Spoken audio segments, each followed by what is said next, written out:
હમણાં એક દિવસ જયંતી ને એના પપ્પા જયંતી અને એની નાની બેન ને ગણિતના દાખલા શીખડાવતા હતા.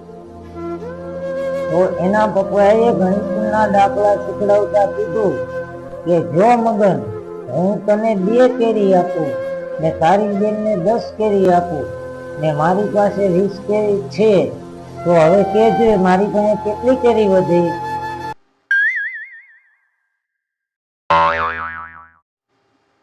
એટલું સાંભળતા તો મગન ઉભો થઈ ગયો અને આગો ખૂણામાં જઈને બેહીને મૂંગો રોવા. હું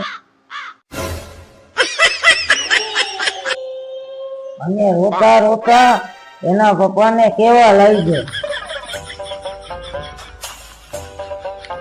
તમે મને કે કાયમ જેન કરતા વસ્તુ ઓછી જ આપો છો, તમે ખમો કીએ હું હમણાં જ દાદાજીને જઈને તમારી ફરિયાદ કરું. એને નહીં રોવાય.